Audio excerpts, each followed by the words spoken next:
안녕하십니까 여러분, 황혜숙입니다. 네, 이번 시간에는 ERP 정보관리사 물류관리 1급 기출문제 2론 같이 풀어보도록 하겠습니다. 자, 기존에 1회는 같이 풀었었거든요. 2회 진행해 보도록 할게요. 2022년도 2회는 3월 26일에 시행된 시험이고요. 기출문제 다운로드는 교재에 수록되어 있지 않은 문제들은 모두 다 KPC 자격 사이트에 가셔서 자료실에서 기출문제 다운로드 받으시면 되겠습니다. 그리고 매번 기출문제 풀 때마다 말씀을 드리지만 시험지 다운로드만 받지 마시고요. 누구도 같이 다운로드 받아주셔라. DB요. 네, DB는 웹하드에서 다운로드 받으시면 되겠습니다. 그러면 저희 같이 진행해 보도록 할게요. 자, 1번 문제부터 보도록 하겠습니다. 자, 1번 문제는 항상 5번까지 경영혁신과 ERP 쪽 문제이죠. 자, 첫 번째 문제. ERP 도입의 의의를 설명한 것이고 가장 적합하지 않은 것은 이라고 되어 있습니다. 적합 또는 적절하지 않은 것은 자, 기업의 프로세스를 재검토하여 비즈니스 프로세스를 변형시킨다. 그쵸? 그래서 베스트 프랙티스라는 표현도 했었습니다. 그 부분 때문에 또 진행을 해야 되는 게 맞죠. 자, 두 번째, 공급사술의 단축, 리드타임의 감소, 재고 비용의 절감 등을 목표로 한다. 우리가 ERP를 도입하게 되면 결산을 하는 작업의 시간이라든지 또는 실시간으로 데이터를 구축하기 때문에 우리 투명 경영이 된다거나 또는 위험에 대한 부분의 대비가 좀 빨라진다거나 이런 부분들이 가능하거든요. 그래서 그런 부분하고 같이 지금 재고 비용이라든지 리드타임 감소라든지 우리 공급망 관리에 의해서 우리 공급사실 단축도 당연히 일어나는 부분 중에 하나입니다. 자, 세 번째, 기업의 입장에서 ERP 도입을 통해 업무 프로세스를 개선함으로써 업무의 비효율을 줄일 수 있다. 제가 조금 전에 2번 얘기하면서 뭐라고 말씀드렸을까요? 지금 뭔가의 작업의 시간들이 다 단축이 될 것이다 라고 말씀을 드렸잖아요. 근데 그런 부분들이 실제 단축이 되는 게 뭐냐면 동일한 업무를 부서별로 또는 부문별로 똑같이 하는 경우들이 많아요. 이게 연계돼서 프로그램을 사용하지 못하다 보니까. 근데 ERP는 통합이의 관점으로 쓰고 있는 부분, 전사적 자원관리 프로그램이잖아요. 그렇기 때문에 우리가 중복 업무를 하지 않더라는 거죠. 그래서 실제 거래처 등록이 필요하다. 그럼 영업부에서도 그 동일 거래처를 쓸 거고 구매부서에서 쓸 수도 있고요. 회계팀에서도 대금 결제 부분이라든지 대금 회수 부분들이 있기 때문에 거래처라는 부분이 또 필요해요. 그런데 이게 지금 통합 업무를 쓰지 않으면 통합적인 전사적 자원관리 프로그램을 쓰지 않으면 다 각자 업무를 하더라는 거죠. 근데 연결이 되어 있으면 그렇지 않아요. 그래서 실질적으로 이 비효율을 줄일 수 있는 건 맞습니다. 자, 네 번째, 기업 전체의 업무 프로세스를 각각 별개 시스템으로 분리하여 관리하기 위해서 ERP를 도입한다. 그럼 제가 3번 얘기하면서 통합이라는 표현을 썼어요. 근데 지금 여기서 뭐라고 되어 있나요? 각각의 별개 시스템으로 분리해서 관리한다고요? 그러려고 ERP를 쓴다? 아니에요. 그러면 중복 업무 계속해야 된다는 얘기인 거고요. 그리고 10분 만에 끝날 일을 각각 일을 하게 되면 더 많은 시간이 소요될 수도 있거든요. 그래서 우리 이렇게 가지 않죠. 우리 무엇 하겠다? 통합해서 데이터베이스를 구축해서 쓰겠다. 그래서 통합 데이터베이스 시스템으로 관리하기 위해서 ERP를 도입한다. 이렇게 얘기하죠. 여러분, 통합으로 기억해 주신 게 좋겠습니다. 답은 4번입니다. 자, 두 번째 문제. 자, ERP를 성공적으로 도입하기 위한 전략으로 적절하지 않은 것은? 이라고 물었습니다. 자, 단기간의 효과 위주로 구현해야 한다. 자, 현재의 업무 방식만을 그대로 고수해서는 안 된다. 세 번째, 프로젝트 구성원은 현업 중심으로 구성해야 한다. 자, 네 번째, 최고 경영층도 프로젝트에 적극적으로 참여해야 한다. 자, 지금 나와져 있는 부분 중에 여러분 누가 문제가 될까요? 1번이 문제가 되죠. 자, 현재 업무 방식만을 그대로 고수하면 실패하고요.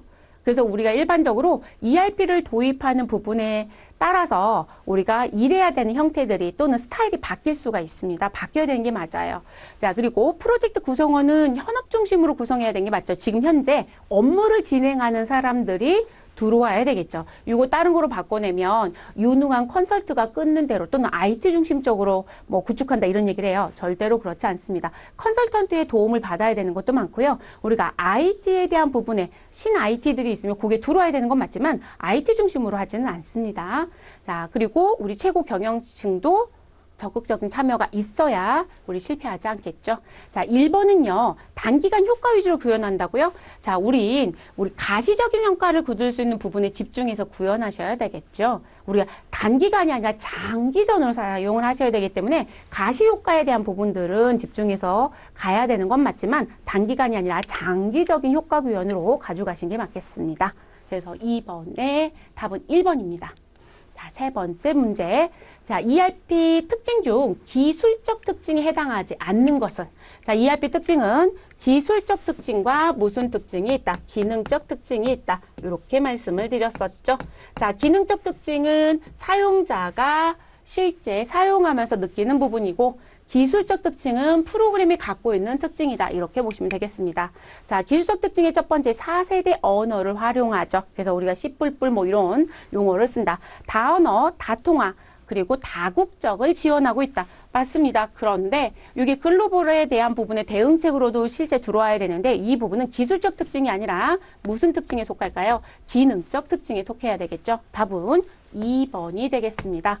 자, 관계형 데이터베이스 채택해서 쓸 거고요. 객체 지향 기술을 사용해서 우리 ERP를 구축하고 있습니다. 그렇게 알아두시면 되는 부분입니다. 답은 2번이 잘못되었다. 그 다음 네 번째, 이 문제는 너무 점수 주려고 내는 문제죠. 자, ERP 발전 과정으로 가장 옳은 것은 제일 먼저 등장하는 건 우리가 자재와 관련된 관리로부터 시작을 하죠. 그래서 MRP가 가장 먼저 들어옵니다. 그래서 MRP1이라고 붙이든 MRP라고 붙이든 큰 차이는 없습니다.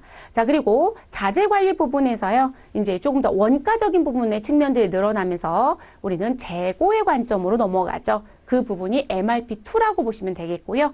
그리고 그 부분에서 더 발전된 게 우린 전사적 자원 관리를 해보자라고 하는 ERP가 들어오게 됩니다. 그리고 지금 현재는 그 ERP가 어느 부분, 우리 회사에서만 쓰는 게 아니라 우리와 관계되어 있는 회사들하고도 같이 사용을 하거나 정보를 같이 공유하기도 하죠. 그래서 확장형 ERP 형태로 바뀌어가고 있습니다. 대표적인 확장형 ERP가 SCM이라고 보시면 되겠고요. 그래서 답은 4번입니다. MRP1, MRP2, ERP, 확장형 ERP 이렇게 가져가시면 되겠습니다. 자, ERP 시스템의 구축 절차 중에요. 모듈 조합화와 수정 기능 확정은 어느 단계에서 진행되는가라고 묻습니다. 여러분, 모듈을 조합시키고 그리고 우리 커스터마이징이라든지 이런 부분이 있었다라고 하면 그 부분에 대해서 확정하는 단계.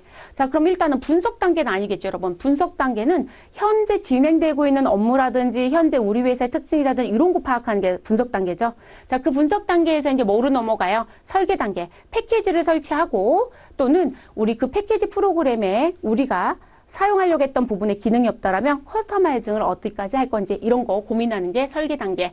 자, 그리고 나서 그 다음에 들어오는 부분이 구축 단계죠. 그쵸? 그러면 그 구축 단계에서 진행하는 게 모듈 조합과 수정 기능 확정입니다. 그리고 구현 단계가 마지막 단계인데 구현은 실제 프로그램을 설치를 해서 실제 쓰려고 하는 프로그램 설치를 해서 거기에 무엇하겠다 데이터를 넣어보고요. 또는 기존에 사용했던 프로그램이 있다라면 무엇하는 컨버터하는 부분까지 진행되는 게 구현 단계라고 보시면 되겠습니다. 그래서 5번의 답은 몇 번이다? 우리 5번의 답은 2번으로 정리시켜 주시면 되겠습니다. 요거 이런 문제 1회 때도 있었죠, 여러분? 근데 지금 2회에서도 또 출제를 했네요. 자, 영업 관리 시작해 보겠습니다. 자, 6번 문제. 자, Q 상사의 금년도 3월 말 예측 판매량이 1000개이고요. 실제 판매량이 1500개였다. 자, 지수 평할법을 이용한 Q 상사의 4월 예측 판매량으로 오른 것은? 이라고 묻습니다. 단, 지수 평할 상수는 0.3이다 라고 얘기합니다. 그럼 지금 여기서 물어보는 건 지수 평할법을 이용하여 우리 무엇을 계산해달라? 4월에 예측 판매량을 계산해달라. 그러면 우리 지금 4월에 예측 판매량을 계산해 보시면 뭐 이건 바로 나오겠죠, 여러분? 자, 계산해 보시면 우리 이거 공식은 무조건 기억하셔야 되겠죠. 물류 시험도 생산 시험도 매번 나오는 문제 중에 하나. 자, 지수 평할 상수 우리 0.3에 곱하기 자, 우리 4월 달 거를 예측하는 거니까 4월의 전달인 3월 거 가지고 합니다. 그러면 지수 평활상수 0.3 곱하기 전기에 실제 판매한 양을 가져옵니다. 자, 실제 판매한 건 1,500개입니다. 그래서 지수 평활상수에 곧바로 곱하는 건 실제 판매한 양을 곱해 주시고요. 자, 더하기 1 마이너스 지수 평활상수 0.3. 그럼 0.7인 거죠. 그 0.7엔 누구를 곱해 주시라. 3월에 예측했던 판매량 우리 1,000개를 예측했었습니다. 그래서 예측을 1-인 부분에 곱해 주시면 된다. 이렇게 가는 거죠. 그럼 이거 계산해 보시면 여러분 우리 실제 금방 계산되지 않을까요? 이거 계산해서 나오는 수치 부분하고 지금 0.7 계산해서 나오는 수치 요거 355에 3이니까 얼마가 되나요? 450인가요? 자, 그리고 여기는 얼마가 되나요? 우리 700이 되죠? 그럼 450에 700을 더해 주시면 얼마가 된다? 1150이 되겠네요. 그래서 지금 답은 몇 번으로 체크하시면 된다? 2번 1150개라고 하는 거로 체크하시면 되겠죠. 되셨을까요? 그래서 지수 평활법에 의한 우리 예측 판매량 계산은 정말 꾸준히 나오는 문제예요. 절대로 틀리지 말아 주실 것. 그리고 이제 최근 들어서 이제 출제위원들 조금 바꿔서 내고 싶다 그러면 무슨 부분들 내고 싶을까요? 요것도 역산하는 문제를 낼 수 있죠. 그러니까 우리 4월에 예측 판매량을 주고요. 누구 계산해달라? 실제 판매량이라든지 우리 예측 판매량 전월의 내용을 파악시킬 수도 있겠죠. 네, 그건 똑같은 공식에 대입만 해서 풀어주시면 되는 거니까 여러분들 다 푸실 수 있을 거라고 생각합니다. 자, 7번째 문제로 넘어가 보겠습니다. 자, 판매 할당 방법 중에서 교차 비율을 고려하여 목표 매출액을 할당할 수 있는 방법으로 옳은 것은 이라고 묻습니다.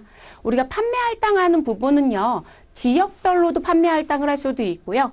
그리고 사원별로도 판매 할당을 할 수도 있고요. 거래처 또는 고객별로도 판매 할당을 할 수가 있잖아요. 그러면 교차 비율 가지고 하는 판매 할당은 지금 제가 말씀드렸던 그런 방식에 어디에 속하느냐 이 얘기인 거거든요. 자, 영업사원별 판매 할당은 말 그대로 무엇이다. 우리 지역이나 시장별로 판매 할당 또는 거래처나 고객별로 판매 할당했던 부분에 대해서 우리 영업부 직원별로 판매 할당을 하는 게 영업사원별 할당이에요. 지역이나 시장별 할당은 뭘까요? 우리 강남 지역은 누가 하고 강북 지역은 누가 하고 이런 식의 판매 할당이고요. 거래처나 고객이라는 건 말 그대로 거래처에 또는 고객에 대해서 할당하는 부분. 우리는 A, B, C 거래처가 있다라고 하면 A라고 하는 그룹에 들어져 있는 거래처는 우량 거래처들 거고 그들이 실질적으로 우리 매출을 많이 신장시키고 있는 기업에 들어가는 그룹이거든요. 그렇게 되면 A등급에 있는 부분에 대해서는 판매 할당을 더 높게 잡겠죠. B등급은 그거 A보다는 작게 잡을 거고요. 자, 그런 식으로 잡는 게 거래처 및 우리 고객별 할당입니다. 자, 교차 비율에 대한 부분은 우리 계산하실 때 무슨 부분? 우리 이 부분은요. 내가 가지고 있는 재고자산 또는 상품에 대한 회전율이 있으면 그 회전율에 곱하기 우리 한계 이익률 또는 매출 총 이익률을 무엇해서 곱해서 교차 비율이 나오는 거고요. 그 교차 비율 나온 부분의 내용을 가지고 교차 비율이 높은 걸수록 우리 할당을 더 많이 하겠다 이런 거거든요. 그래서 이 부분은 상품 및 서비스별 할당에 해당되는 부분입니다. 그래서 교차 비율은 상품 및 서비스별 할당에 해당되는 부분이다. 이해되셨을까요? 그래서 나오는 부분의 내용입니다. 그래서 그 내용을 기억하셨어야 되는 부분. 이거 교재에 아예요. 뭐라고 되어 있을까요? 상품 및 서비스별 할당에는 교차 비율을 사용할 수도 있고 우리 요거 말고 판매 실적을 가지고도 할 수 있고 이익의 공헌도를 가지고도 할 수 있고 뭐 이렇게 여러 가지 기재해 드렸어요. 근데 그중에 교차 비율에 대한 거로 아예 문제가 나온 거죠. 그래서 답은 4번이다 라고 봐주시면 되겠습니다. 되셨을까요, 여러분?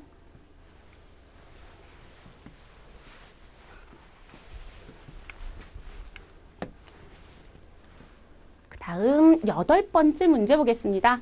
자, 가격 결정에 영향을 미치는 요인 중에서 수요의 가격 탄력성에 대한 설명으로 옳지 않은 것은 이라고 묻습니다. 자, 여기서 물어본 건 옳지 않은 것. 자, 가격의 변화율에 대한 수요량의 변화율의 정도를 나타내는 걸 가격 탄력성이라고 얘기하죠, 여러분. 그래서 수요의 가격 탄력성에 대한 부분인 건데 1번이 그 부분에 대한 정의를 보여준 거고요. 자, 두 번째, 생활자는 없네요. 필수품은, 생필품은 고가품에 비해 수요의 가격 탄력성이 높은 편이다? 여러분 이거 반대로 가야 되겠죠?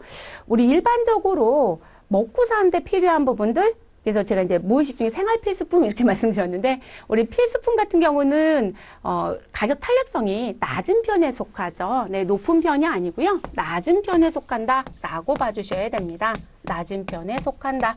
우리 일반적으로 누가 높은 편에 속할까요? 먹고 사는데 꼭 필요하지 않은 부분들이요. 우리 일반적으로 고가품이에요. 그래서 이게 이제 내용을 좀 바꿔서 간다라면, 고가품은 생필품에 비해 수요의 가격 탄력성이 높은 편이다. 이렇게 고쳐주시거나, 또는 생필품은 고가품에 비해 수요의 가격 탄력성이 낮은 편이다. 이렇게 고쳐주시거나. 그래서 우리 항상 써야 되는 부분에 대해서는 낮은 편이고요. 그리고 그렇지 아니한 부분에 대해서는 높은 편이다. 이렇게 기억하신 게 맞습니다. 자, 가격 탄력성이 높을수록 수요는 가격 변동에 민감하게 반응을 할 거고요.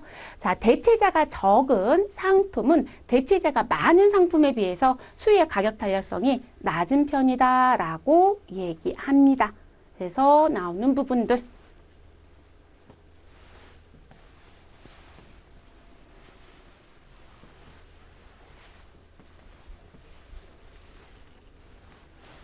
그 다음 문제를 또 보도록 하겠습니다. 자, 9번째 문제. 자, 고객 거래처 중점화 전략의 중점 관리 고객 선정 방법 중에서 가장 다양한 요인을 반영할 수 있는 분석 방법으로 옳은 것은, 자, 여기에 중요한 키워드는 여러분, 가장 무슨 부분이요? 다양한 요인을 반영할 수 있는 분석 방법. 자, 우리 요인 하나만 가지고 중점화 전략을 할 수밖에 없다. 또는 고객의 중점 관리를 할 수밖에 없다. 그 부분이 누구일까요? ABC 분석.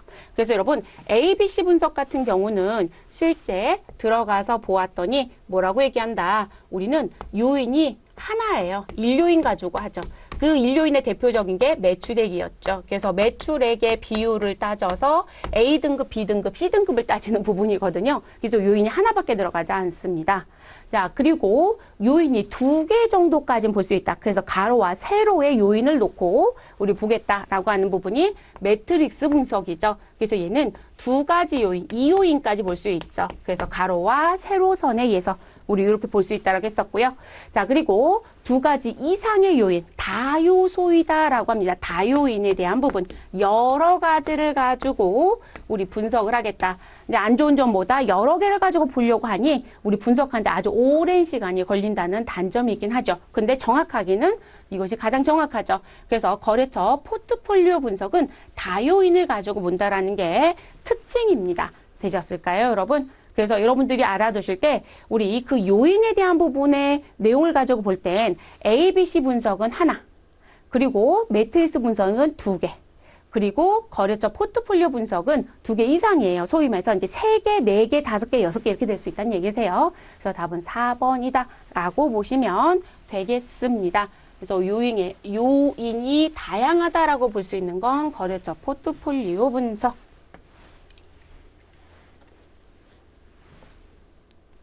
자, 10번입니다. 보기는 여신 잔액에 맞추어 어음 기간을 조정하기 위한 계산 공식이고요. 가로에 들어갈 용어로 옳은 것은. 자, 이 부분은 지금 여신 잔액이라고 했으니까 여러분, 여신으로 갖고 있는 부분이랑 어음이란 부분이랑 봤을 때 여신에 대한 부분이 실질적으로 어음 부분하고 따져봤을 때 더 크면 문제가 되겠죠. 그러니까 여신 기간 내에 어음 기간이 들어와줘야 되는 부분 때문에 이 어음 기간 산정하는 거거든요. 자, 그럼 그 공식으로 쓰는 부분은, 자, 무엇 곱하기 여신 기간에서 현재까지 회수한 어음 금액에 그 어음과 관련된 어음의 기간을 곱하고요. 그걸 누구로 나눠주셔라? 외상매출금 잔액으로 나눠주셔라. 그래서 나눈 것을 빼시면 되는 거거든요. 그러면 여신기간에 곱해지는 요 기억에 들어가야 되는 게 뭐냐는 거예요. 우리가 기억 곱하기 여신 기간인 거고요. 자, 여기에 들어가야 되는 부분이 뭐냐? 라는 부분입니다. 요 부분은 여신 한도액입니다. 우리 여신이라는 건 외상인 거잖아요. 그래서 내가 얼마만큼까지 외상을 줄 수 있느냐라는 게 여신인 건데, 그 여신에도 한도를 정해주죠. 그래서 그 한도에게 여신 기간을 곱해서 나온 부분에 우리 요 어음과 관련된 부분을 빼서 최종적인 어음 기간은 여기까지가 최대이다. 이런 얘기를 하고 싶은 거거든요. 넘어가지 않게끔 관리를 하셔야 되니까. 그래서 답은 2번으로 정리해 주시면 되겠습니다. 여러분 이거 계산 문제도 출제를 한 적이 있어요. 공식으로 물어볼 수도 있지만 그래서 우리가 지금 여신잔액에 맞춰서 어음 기간을 조정하는데 그 어음 기간이 언제까지가 최대인지를 물어보는 문제가 나온다. 그래서 그 부분은 이 공식대로 계산을 하시면 되겠습니다. 다시 한번 말씀드리지만 여신 한도에 곱하기 여신 기간에서 현재까지 회사한 어음 금액에 그 어음과 관련된 기간을 곱한 부분을 외상 매출금 잔액으로 나누어서 나온 부분을 빼셔라. 그러면 실제 이때까지가 어음 기간입니다. 라고 관리를 해야 된다는 거죠. 그 부분에 대한 부분입니다. 답은 2번입니다. 자, 10번 문제 보시죠. 자, 보기에 주어진 정보를 이용해서 지수평할법으로 예측 판매량을 계산하고자 한다. 자, 4월에 예측 판매량이 1,100개일 경우 3월에 실제 판매량은 얼마인가라고 묻습니다. 답은 우리 단위 개는 생략하고요. 얘와 같이 숫자로 입력해달라. 10 이렇게 써달래요. 그러니까 10개라고 해서 쓰지 말고 그냥 10이라는 숫자만 넣어달라는 거죠. 그래서 그렇게 가져갑니다. 근데 여러분 이거 앞에서 풀었던 문제죠. 근데 지금 달라진 건 뭘까요? 앞에서는 예측 판매량이 얼마입니까? 이렇게 물어봤습니다. 근데 지금은 예측 판매량을 주고요. 3월에 실제 판매량은 얼마냐? 이걸 물어본 거죠. 그러니까 지금 역산하는 문제를 냈다라고 봐주시면 되겠습니다. 자, 3월의 예측 판매량은 현재 1,000개이고요. 3월의 실제 판매량은 모르겠다라고 해서 물음표를 준 거고 4월의 예측 판매량은 1,100개입니다. 자, 이와 관련하여 지수 평할 개수는 0.2라고 합니다. 그러면 여러분도 공식을 다 기억하실 거니까 그럼 지금 현재 공식에 맞춰서 가서 보시면 자, 4월에 대한 부분을 준 거잖아요. 그쵸? 그래서 4월 예측 판매량이라고 써주시면 되고 그 판매량은 자, 무슨 부분이요? 지수 평할상수 0.2 또는 개수 0.2 곱하기 자, 그리고 몇 월에 우리 전기 또는 전월 자, 전월은 몇 월인가요? 3월. 그래서 0.2 곱하기 전기 또는 전월의 실제 판매량. 그럼 실제 판매량은 여기다 저는 그냥 실제 판매량이라고 쓸게요. 그래서 판매량 요게 지금 우리 X값이죠. 그리고 나서 더하기 우리 무엇 하시면 된다. 1 마이너스 0.2 곱하기 우리 전월에 또는 전기에 우리 무슨 부분이요? 우리 예측 판매량. 예측 판매는 1,000단위죠. 네, 이렇게 기재합니다. 그럼 이거 계산할 수 있죠, 여러분? 그럼 0.8일 거고요. 0.8을 우리 1,000에 곱해주시면 얼마가 나온다? 800개가 나오게 되겠죠? 그죠? 그래서 800개 나왔을 거고요. 자, 지금 여기는 알지 못하는 부분이죠. 그럼 이 부분은 제가 X값으로 바꿔놓도록 하겠습니다. 그래서 0.2X로 가져갈 거고요. 자, 4월의 예측 판매량은 1,100단이라고 주었습니다. 그럼 여러분 계산하실 수 있으시죠? 자, 더하기는 이쪽으로 넘어가면 되는 거니까요. 그래서 우리 지금 실제 판매량이라는 부분을 계산해 보시자라고 했으니까요. 그러면 이 실제 판매량 3월 달에 대한 부분은 우리 1,100단위에서 800단위를 빼주시면 되고요. 그리고 이 부분을 0.2로 무엇하시면 된다? 나눠주시면 되는 거 아닌가요? 그러면 우리 1,100에서 800을 빼면 300이죠? 300을 0.2로 나눠주시면 얼마가 나온다? 우리 1,500개가 나오게 됩니다. 그래서 3월의 실제 판매량은 이 자리에 들어가는 건 1,500이라고 쓰셔서 제출하시면 되는 부분입니다. 됐을까요? 그리고 지금 저는 풀이니까 여러분 이렇게 1,500개라고까지 써드렸지만 여러분은 주관식 문제로 출제된 부분에선 개는 생략하라고 했으니까 1,500까지만 기재해 주시면 되는 거예요. 그래서 그렇게 해주시고 마무리.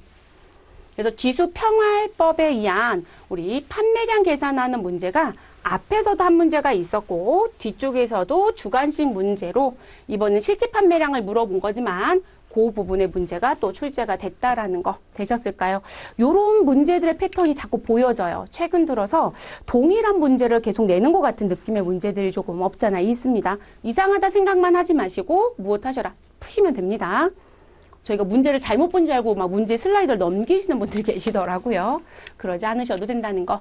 자, 12번째 문제 보겠습니다. 보기는 매출채권 회전율에 대한 설명이고요. 가로 안에 적합한 수치를 입력해달라라고 되어 있습니다. 단 답은 단위는 생략해 주시고 얘와 같이 숫자로 입력해달라라고 되어 있습니다. 자, 10 이렇게 써달라는 거죠.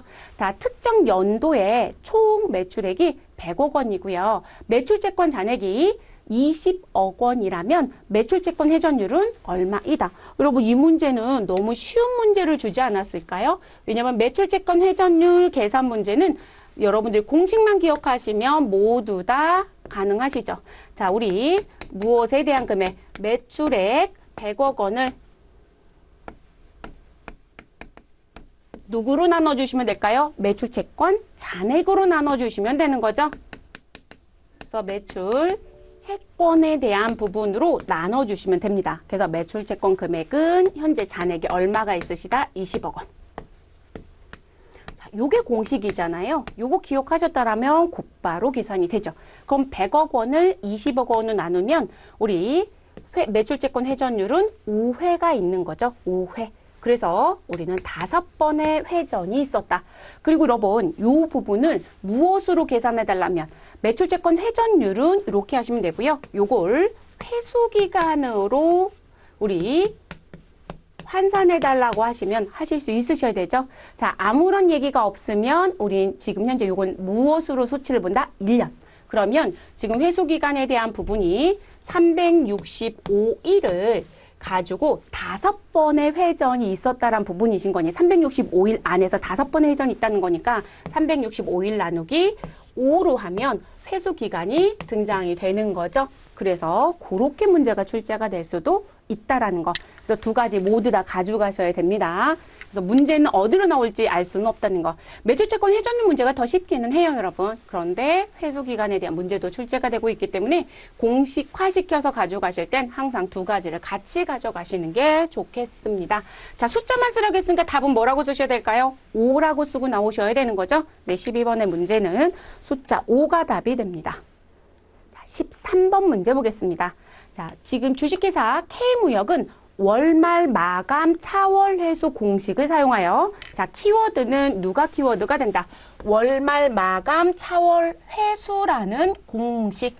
자, 그래서 월 마감 후 차월 회수를 했을 때 회수율 계산 문제가 있죠. 그래서 우리 회수율 계산 문제도 한 4개 정도가 있거든요. 가장 보편적으로 쓰는 건 일반적인 회수율이긴 해요. 근데 최근 들어서 시험 문제는 일반적인 것만 내는 게 아니라 다양하게 다 출제를 하죠. 그 중에 요 문제를 낸 거예요. 자, 사용해서 외상매출금 회수율을 계산한다라고 되어 있고요. 자, 보기에 주어진 정보를 이용하여 계산한 4월의 외상매출금 회수율은 얼마인가? 라고 얘기합니다. 단 답은 얘와 같이 단위, 퍼센트는 생략하고 숫자만 입력해달라라고 되어 있습니다. 자, 3월 매출액은 4억이고요. 4월 매출액은 6억 원이고 2월 말 매출액 잔액은 4억 원, 4월 말 외상 매출금 회수액은 2억 원입니다. 자, 그럼 여러분이 기억해야 되는 건 누굴 기억했어야 됐을까요? 아, 지금 여기서 원한 건 월 말에 마감을 하자. 그럼 말일에 마감을 하고 그런데 그 마감을 해서 회수하는 건 다음 달에 회수하는 게 아니라 우리 그 달에 회수하는 게 아니라 차월에 회수를 한다라고 했으니까 달 넘김이 있었다라고 보셔야 되겠죠. 차월 회수. 자, 그랬을 때 회수율은 얼마입니까? 라고 묻는 부분.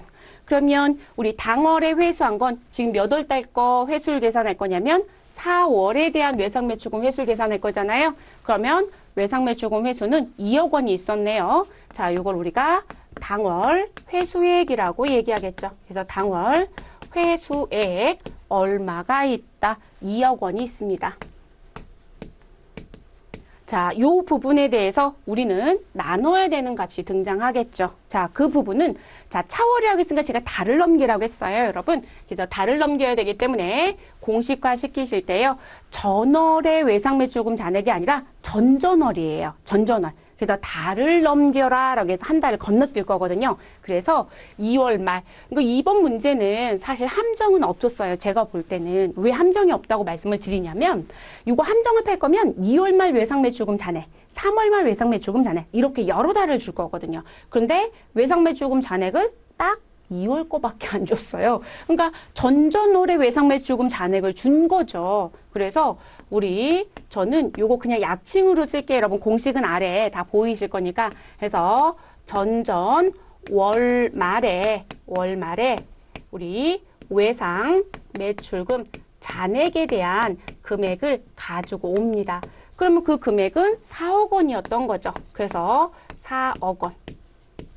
자, 여기에 누구를 더해서 우리 당월에 얼마 팔았습니까? 라는 부분. 자, 지금 월마감에서 차올레션 회수율의 외상매출금 회수율은 4월달 거라고 했으니까 4월의 매출액은 6억 원입니다. 그래서 우리는 지금 당월 매출액은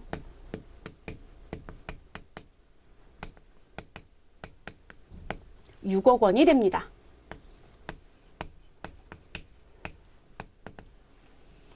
됐을까요? 그러면 우리 당월 회수액 2억 원을 얼마로 나눠주시면 된다? 10억 원으로 나눠주시면 되는 거죠.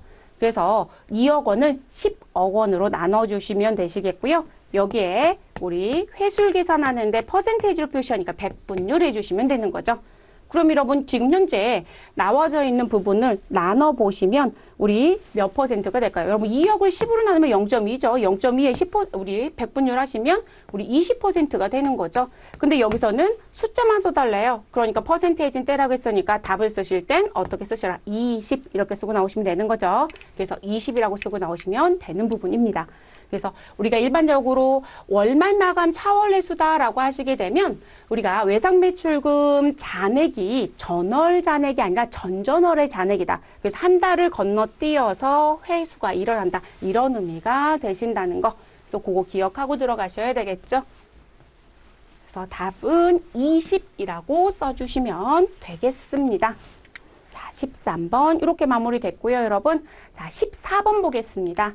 자, 보기에서 공통적으로 설명하는 SCM 정보 시스템으로 옳은 것은? 이라고 묻습니다.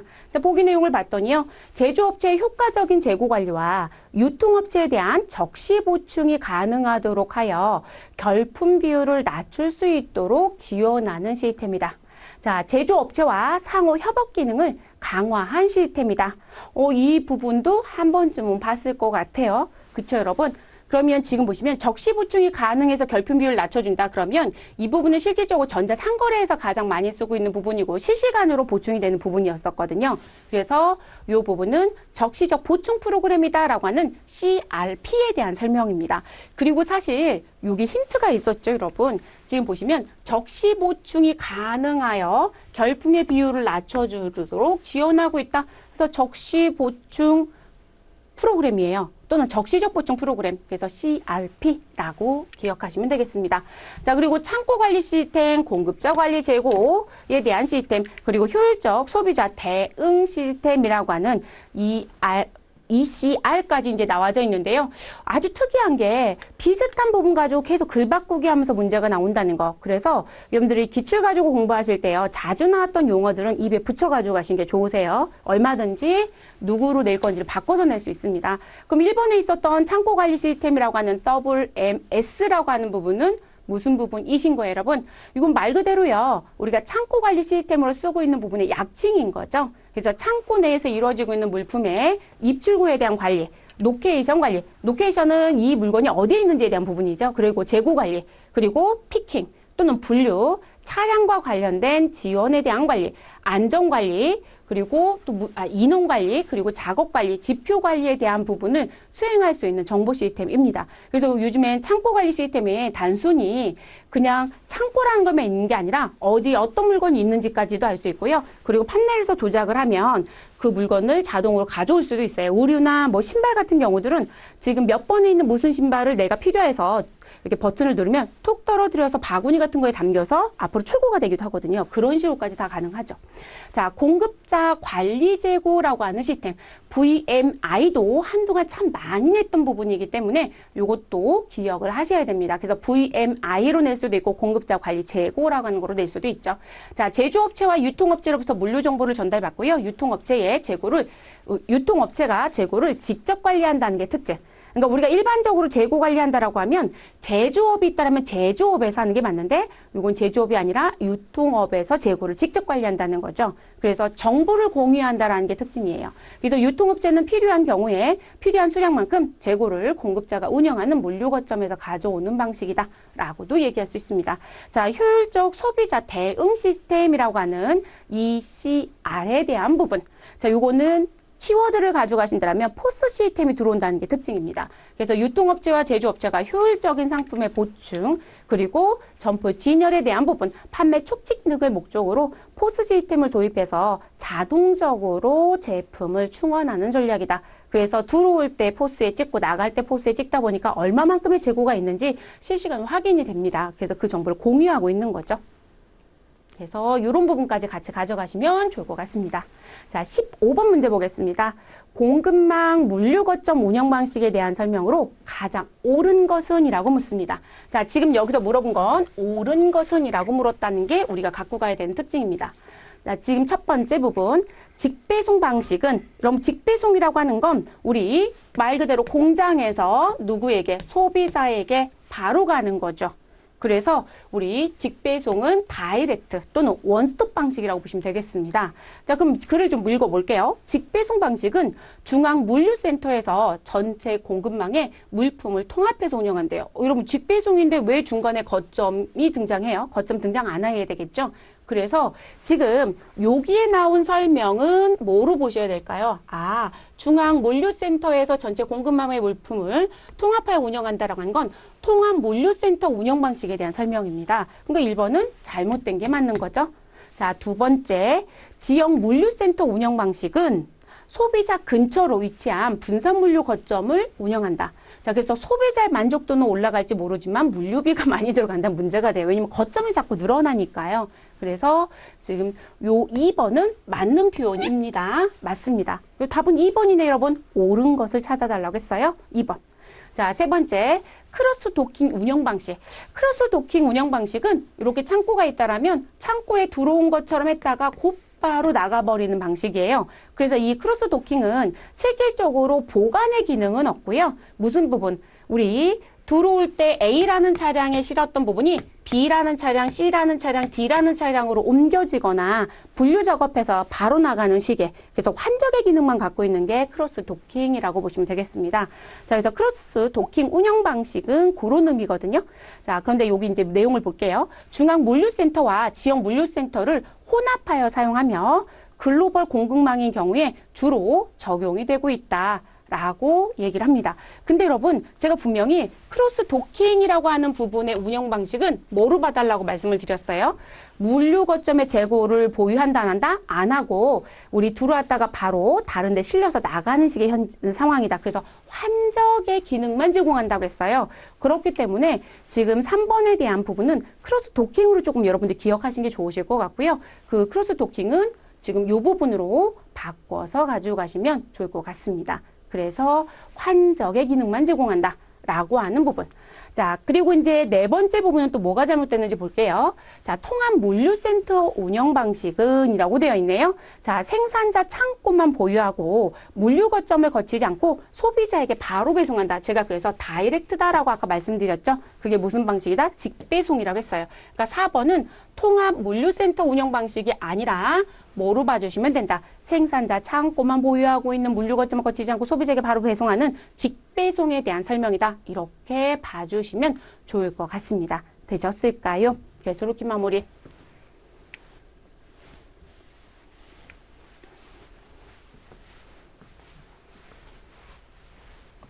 요런 패턴의 문제도 자주 나오는 패턴의 문제 중에 하나입니다. 그래서 여러분들이 정리를 좀 잘 하고 가셔야 되는 상황이시기도 해요.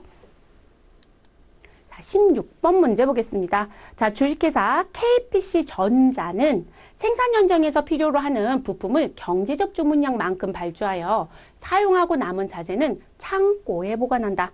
자, 보관 중인 재고의 유형으로 옳은 것은? 자, 지금 여기서 여러분 경제적 주문량만큼 발주하겠다라고 했어요. 아, 그럼 매번 발주하는 주문량은 고정인 거죠? 그쵸? 그래서 경제적 주문량은 우리가 이제 물류 쪽에서는 그 용어를 잘 안 쓰지만 생산 쪽에서는 쓰죠. 그래서 우리가 경제적의 이코노믹의 E를 가지고 오고 그 다음 O를 가지고 오고 수량에 대한 Q를 가져와서 EOQ라는 표현에 대한 부분. 그래서 이 부분에 내용만큼 발주를 해서 우리는 한 번에 발주할 때마다 경제적 주문량 계산해보니 5천 단위였다. 그럼 5천 단위로 계속 발주를 해서 들어오는 거예요. 근데 이거 사용하고 남은 건 창고에 보관하겠다라는 부분. 그러면 경제적 주문량만큼 발주해서 남은 것 창고에 남겨놓는다는 얘기는 결론적으로 본 원가라는 부분을 고려했다 안 했다? 원가를 고려한 방식이다 이렇게 보셔야 되지 않을까요? 그럼 원가의 절감 목적으로 발주하는 부분이 뭐냐는 거예요. 우리가 재고 관리라는 부분에 들어가시게 되면 순환 재고도 있고 투기 재고도 있고 안전 재고도 있고 파이프라인 재고도 있고 이런 얘기 하잖아요. 그러면 지금 여기서 얘기하고 있는 재고는 도대체 무슨 재고냐? 이 얘기를 하고 싶은 거죠. 지금 이렇게 경제적 주문량으로 발주해서 남은 건 어차피 쓸 거니까 계속 쓸 거거든요. 이런 식의 관점으로 가는 원가 절감 목적에 대한 부분으로 가져가는 건 순환 재고죠. 순환 재고. 그래서 답은 1번이 됩니다. 그래서 원가 절감 목적으로 많은 양을 주문해서 남은 건 창고에 놓고 또 사용할 때 계속 꺼내서 쓸 거예요. 그런 부분에 대한 부분. 자, 투기 재고라고 하는 건 말 그대로 쉽게 생각하면 우리 시세 차익을 좀 얻어보자 이 얘기예요. 그럼 투기 재고에 대한 부분이 들어오려면 뭐가 들어야 될까요? 가격 인상의 부분이 들어와야 됩니다. 그래서 가격 인상에 대비해서 우리 올라갈 거라는 걸 내가 무엇했다라면 추측을 했다라면 미리 많은 양을 주문해서요. 그걸 가지고 있겠다는 얘기인 거예요. 그걸 대판다라고 하면 그거에 의해서 시세 차익을 얻을 수도 있을 거고요. 또는 지금 현재 100원에 사는 부분이 물가가 올라갈 부분이 예정이 되고 있어서 저게 추후에는 100원이 아니라 200원 될 거라는 거죠. 그럼 저희 입장에서는 쌀 때 많이 사놔야 되는 게 맞겠죠, 여러분? 이제 그런 식의 관점이에요. 그러니까 이것도 재고가 창고에 있을 수밖에 없어요. 그래서 가격 인상에 대비해서 이익을 도모할 목적으로 우리 가격이 낮을 때 무엇 하겠다, 우리 얼마만큼 쓸 것이다라는 예상치만큼 미리 사서 가지고 있겠다라는 게 투기 재고입니다. 근데 그 예상을 잘못하면 정말 큰 손해를 볼 수도 있겠죠. 자, 안전 재고라고 하는 건 우리 불확실성 대비 재고이죠. 그래서 조달 기간이 불확실하거나 생산이 불확실하거나 또는 수요에 대한 부분이 불확실해서 문제가 생길 수 있는 소지가 있는 부분에 대해서 우리 무엇 하겠다, 좀 미리 보유해서 가지고 있겠다. 그래서 재고 부족에 대한 부분이라든지 소비에 대한 부분에 대비해서 갖고 있는 재고, 그게 안전 재고입니다. 자, 파이프라인 재고라고 하는 부분 또는 파이프라인 재고를 다른 말로 얘기하면 수송 재고라고도 할 수 있죠, 여러분. 자, 요 부분은 뭘까요? 말 그대로 지금 현재 움직이고 있는 재고. 그래서 생산 중입니다라고 하면 제공품이란 부분 때문에 WIP라는 것도 들어올 수 있다라고 얘기하고요.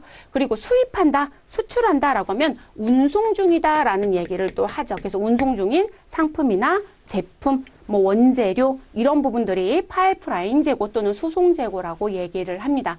그리고 공정에서 현재 만들어지고 있기 때문에 공정별로 계속 움직이고 있는 재고인 우리 제공이라고 하는 또는 제공품이라고 하는 WIP도 우리 여기에 포함을 또 시켜주셔야 되겠죠. 그래서 지금 현재 16번의 답은 1번입니다. 1번 경제적 주문량이란 부분이 키워드였어요. 자, 17번입니다. 17번. 자, 다음 보기에 운송 경로에서 지점 A에서 지점 H까지의 최단 경로에 의한 소요 기간으로 옳은 것은? 여러분, 이 문제가요. 최근 기출에 처음 낸 거로 전 기억이 됩니다. 결론적으로 무슨 얘기냐면, 잘 안 냈었단 얘기거든요. 네, 잘 안 냈었던 부분. 우리 SCM 쪽에 최단 경로 찾기 부분이 예제가 분명히 교재에 있었어요. 그래서 그 부분과 관련된 문제입니다. 그러면 출발지가 요 자리인 거죠. 출발지는 요 자리입니다. 그래서 여기가 A이고요. 자, 요 A에서 무슨 부분? 출발을 해서 도착지라고 하는 부분이 요 자리입니다. 자, 여기는 H입니다. 그러면 A에서 출발해서 H까지 도착을 하는데 이 부분에 대한 부분의 소요 시간을 계산할 때 우리 시간이 가장 적게 걸리는 거로 무엇하자? 선택해서 가겠다. 이런 얘기인 거예요. 운송 경로 얘기할 때요. 그래서 최단 경로에 대한 것을 찾아달라. 그리고 거기에 들어가는 시간이 얼마냐라는 부분입니다. 자, 시간은 분단이랍니다. 그래서 50분, 60분, 70분 이런 얘기가 되는 거죠. 그럼 여러분 지금 요거 계산하실 땐 어떻게 보셔라. 우리 A에서 B로 가는 거, 우리 A에서 C로 가는 거, 뭐 이런 식으로 계산하면 되거든요. 그럼 A에서 우리 B로 가는 부분은 현재 50분이 소요가 됩니다. 자, 그리고 A에서 또 어디로 갈 수도 있어요? C로 가서 우리 H까지 갈 수도 있거든요. 자, C로 가는 건 얼마가 소요된다? 60분이 소요가 되고요. 자, 그리고 A에서 어디로? D로 가는 거. 자, 우리 D로 가는 건 얼마가 소요가 된다? 70분이 소요가 됩니다. 자, 그럼 여러분 지금 이 상태에서는 우리 실제 최단 기간이니까 A에서 B로 가는 게 최단처럼 보여지거든요. 아, 그러면 이렇게 가는 게 최단인가? 라고 얘기를 할 거예요. 근데 여러분 B는요. B는 B 상태에서 E로 갈 수도 있고요. F로 갈 수도 있고요. C로 가서 또 다른 경로로 갈 수도 있거든요. 그렇기 때문에 자, 이렇게 해서 1단계를 정리하고 그 다음에 2단계로 넘어가셔야 돼요. 그러면 지금 우리가 A에서 B로 가고 또는 A에서 C로 가고 그래서 이 C에서 또 다른 길로 갈 수 있기 때문에 그러면 지금 이렇게 나와져 있는 부분에 A에서 B로 가는 부분은 이 부분이 나와져 있으니까 저는 이제 B를 일단 쓸 거거든요. 자, 그리고 B라는 부분이 있는 데에서 E로 갈 수도 있고 F로 갈 수도 있고 C로 갈 수도 있어요. 그러면 B는 지금 현재 나와져 있는 부분에 2로 가게 되면 지금 50분에 50분을 더하게 되면 100분이 되는 거죠. 여기까지 오는데 50분이 소요가 됐고요. 여기까지 오는데 또 50분이 소요했으니까 100분이 됩니다. 자, 그리고 재밌는 건 B에서 F로도 갈 수 있거든요. 그럼 B에서 F라는 부분을 써놓고 봤더니 50분에 F까지 오는 건 60분이에요. 자, 그러면 110분이 소요가 됩니다. 자, 그리고 B에서 C로도 갈 수 있거든요. 그러니까 이 경로를 다 봐야 되는 거예요. 그래서 B에서 C로 간다라고 하게 되면 이 부분은 50에 20을 더하기 때문에 얼마가 된다? 우리는 70이 됩니다. 그럼 이렇게 봤을 때는 아, 그럼 C가 맞나? 이렇게 생각을 또 하시더라고요. 그래서 그런 식으로 이제 우리가 경로의 최단거리를 찾아주셔야 되는 거거든요. 그래서 A에서 B로 가고 B에 대한 부분을 가지고 봤을 땐 누가 최단 경로인지를 또 봐주셔야 되는 부분이신 거고 자, 그리고 지금 A하고 C, A하고 D라는 부분 가지고 또 얘기를 했을 때는 지금 C가 더 최단 경로이니까 이 부분은 이렇게 가야 되겠죠. 그러면 지금 C라는 부분 가지고 정리를 해봤을 때요. C라는 부분 가지고 정리를 해봤을 때 지금 요거에서 이렇게 내려왔어요. 그러면 지금 요게 C에 대한 부분에서 지금 C는 어디로 갈 수 있을까요? 지금 어디로 갈 수 있냐면 G로도 갈 수 있고요. 그리고 어디로? F로도 갈 수 있거든요. 그리고 어디 D로도 갈 수 있고요. 그런데 이제 이게 경로가 많아질수록 시간은 더 오래 걸릴 수도 있고 경로가 많은 것 같지만 걸리는 시간이 적으면 우리가 실질적으로 계산했을 때 많이 걸리지 않을 수도 있고요. 그러면 지금 A하고 C하고 A하고 D하고 비했을 때는 C에 대한 부분으로 얘기했을 때 C에 대한 부분이 있어서 C는 지금 현재 F로 가는 거로 얘기를 해볼게요. 자, F로. 그러면 지금 현재 C에서 F로 가는 부분을 계산해보면 60분에 30분을 더하는 거죠. 여기 60분 소요가 됐고 30분. 그러면 90분이 걸린다. 이렇게 얘기가 되어집니다. 되셨을까요? 그래서 이제 이렇게 얘기가 되어졌고요. 자, 그 여기 아까 B에서 C로 왔던 부분이 70분이에요. 그러면 지금 이 부분에서 이 부분을 더해 주시면 지금 저희가 빨간 줄을 그었으니까 요거랑 비교해 보면 자, 지금 이 부분 가지고 C에서 어디로? F로 갈 수 있다. 근데 C까지 오는데 소요된 게 70분이었고요. 그리고 우리 C에서 F까지 가는데 30분이었기 때문에 실제 100분이 소요가 됩니다. 그러면 이 부분이 더 빠를 수는 없죠. 누가 더 빨라요? 90분이 더 빠르다 이게 되는 거죠. 그래서 지금 이렇게 될 거고요. 그러니까 지금 현재 여기 2로 가는 경로는 지금 실질적으로 두 개에 대한 경로를 경유하는데도 불구하고 100분이 걸리기 때문에 이후에는 아예 올라갈 필요가 없는 상황이 되죠. 그래서 우리는 요거를 제가 빨간 줄을 그었었는데 지워볼게요. 그래서 지금 현재 최단 경로를 따져보니 A에서 일단 C로 가고요. 그리고 C에서 어디로 가셔라? 우리 C에서 F로 일단 갔습니다. 그리고 여러분 G는 생각할 필요도 없죠. 60분이 걸려요. 그럼 60분에 60분 하면 120분이기 때문에 경로를 눈으로 봐도 저 거리는 갈 필요가 없다가 되죠. 그래서 이렇게 됐고요. 그러면 지금 저희는 F에서 이제 H로만 가면 되는 거잖아요. 그러면 지금 F에서 H까지 가겠다라고 계산해 보면 F까지 오는데 90분이 소요가 됐고요. F에서 H까지 오는데 50분이 소요가 됩니다. 자, 요거 더해 주시면 얼마가 되신다? 요 부분 더해 주시면 지금 140분이 되네요. 자, 이렇게 들어옵니다. 그러면 일단 여기까지는 왔다라고 얘기를 했습니다. 근데 혹시 모르니 여기도 한번 봐볼게요. 자, 지금 A에서 B까지 소요되는 건 50분. 자, 그리고 B에서 F까지 소요되는 건 60분. 그럼 110분이죠. 자, 그리고 F에서 H까지 오는 건 50분이니까 이는 160분이 소요가 됩니다. 그러면 B를 경유해서 오는 부분은 실질적으로 소요되는 시간이 여기 벌써 제가 70분을 정리시켜 버렸잖아요. 그러니까 110분이 걸리기 때문에 이 부분이 들어올 이유가 없어요. 그래서 지금 제가 빨간 줄 그었던 부분에 동그라미만 좀 표시를 해본다라고 하면 지금 A에서 C로 가고 C에서 F로 가고 그리고 F에서 H로 가는 경로가 최단 경로가 되더라는 거죠. 그러면 여러분 다시 한번 쓰도록 하겠습니다. 우리 A에서 C로, C에서 F로, 자, F에서 H로. 그러면 이 부분에 구간별로 소요되는 시간은 60분, 그리고 30분, 그리고 50분인가요? 50분. 자, 그래서 우린 총 얼마가 소요가 된다? 140분이 소요가 된다. 그래서 이게 가장 최단 거리입니다. 그래서 답은 몇 번이 된다? 우리 2번이 됩니다. A, C, F, H 되셨을까요? 그래서 이렇게 나와지는 부분. 거점간 만나는 부분들은 한 번쯤은 비교 대치를 좀 해보셔야 되는 부분입니다. 그래서 나온 부분이고요. 이 부분은 사실상 교재를 제대로 안 보고 가셨던 분들은 또는 기출문제만 집중적으로 보신 분들 계세요. 이런 게 있었어? 라고 물어보시더라고요. 교재에 다 있었던 부분이고요. 다만 시험 출제는 이제 이 부분이 SCM이 2018년도에 시험 제도가 바뀌면서 들어왔잖아요. 근데 2018년도부터 지금까지 나와져 있는 문제를 쭉 훑어보시면 이 문제는 나온 적이 없어요. 제 기억에. 제 기억이 왜곡되어 있지 않다라면 이 문제를 집중적으로 많이 내건 한 적은 없습니다. 근데 이제 한번 출제가 되기 시작하면 그다음부터 출제가 지속적으로 된다. 이렇게 보셔야 되겠죠.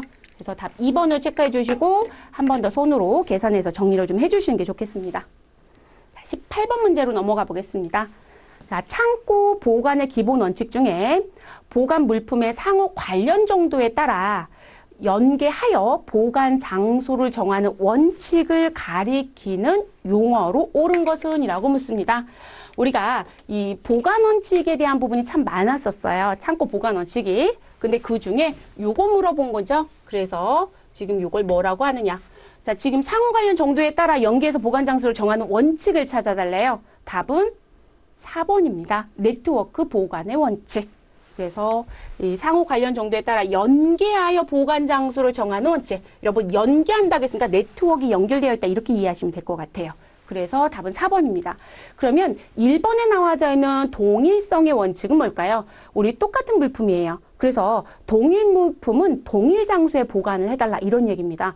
그렇죠 여러분. 저희가 지금 제가 분필을 들고 있잖아요. 이 분필을 A 구역에 누군가는 보관하고 또 누군가는 B 구역에 보관한다. 그럼 우리 분필 찾을 때 두 구역 다 가야 되잖아요. 불편하죠. 네. 그래서 동일한 물품은 동일한 장소에 보관을 하는 게 좋습니다.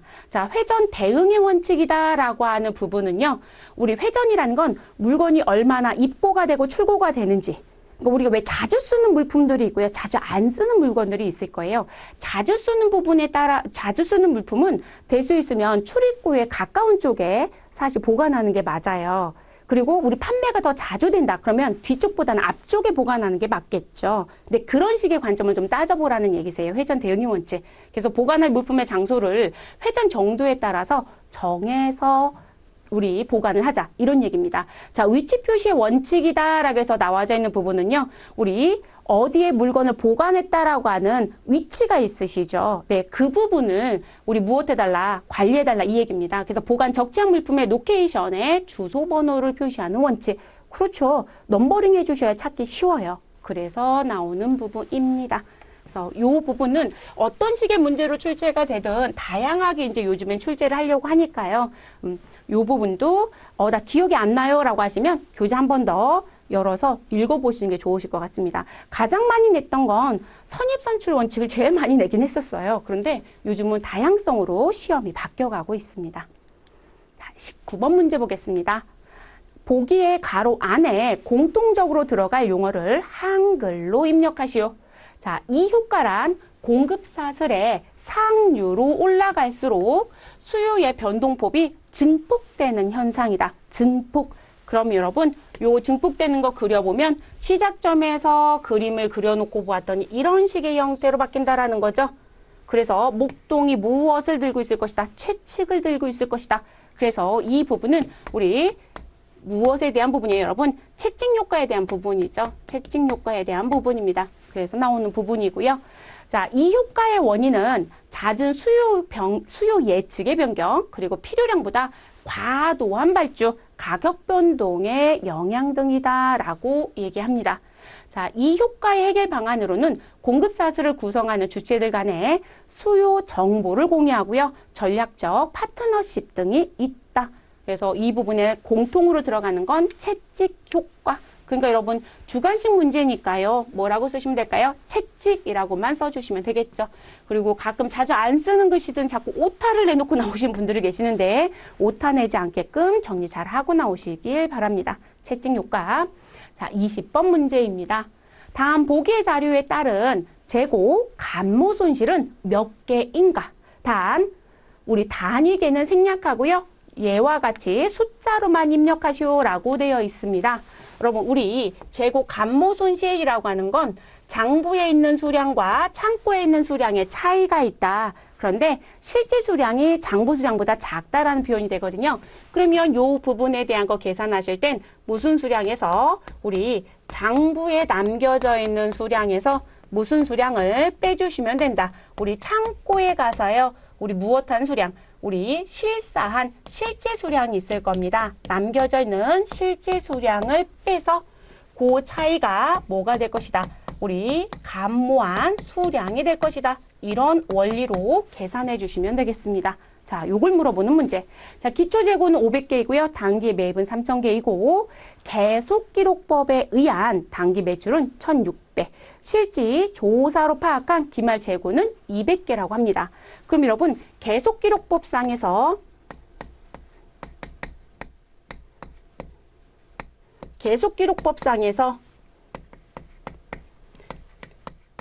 기말에 남겨져 있는 장부 수량을 계산하실 수 있다 없다? 있다가 되죠.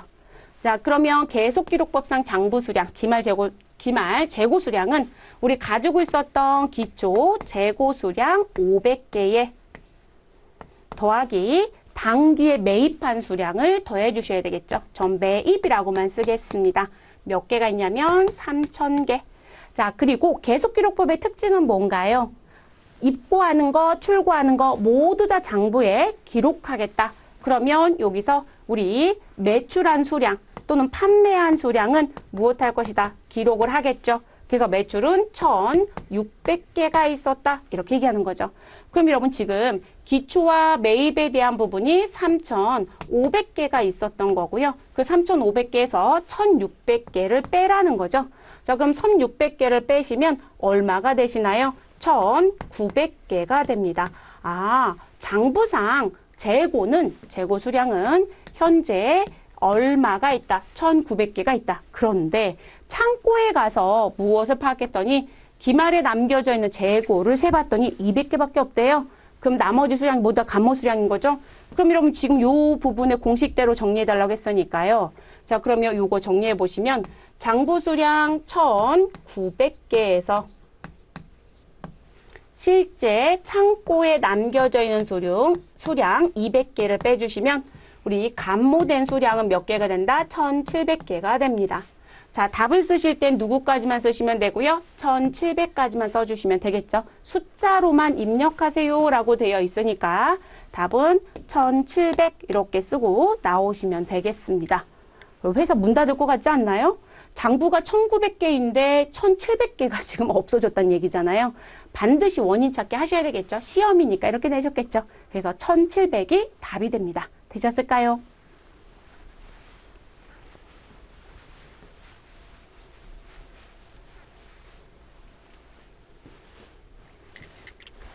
그 다음 문제로 넘어가 보겠습니다. 자, 21번 문제.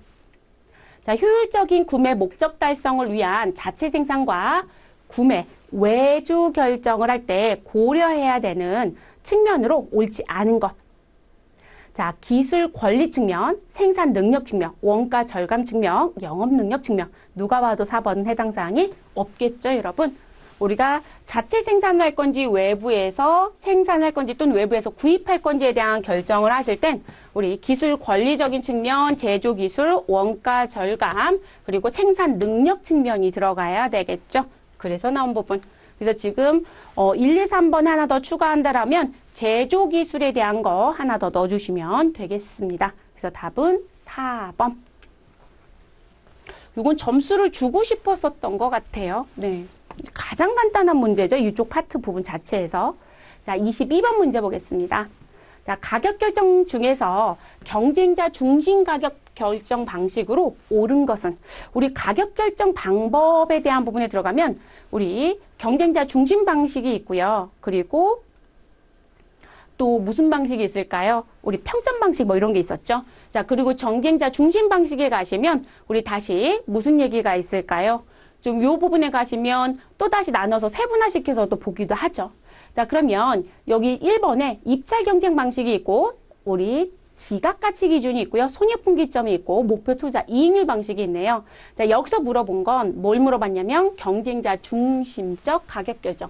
자, 경쟁자 중심적 가격 결정은 말 그대로 입찰인 거죠, 여러분. 그래서 일반 입찰 방식이 있고 지명 경쟁 방식이 있고 뭐 이렇게 들은단 말이에요. 그래서 답은 1번이 됩니다. 그래서 1번이 경쟁자 중심적 가격 결정 방식이고요.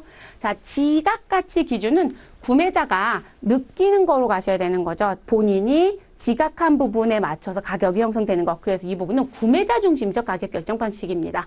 구매자 중심적.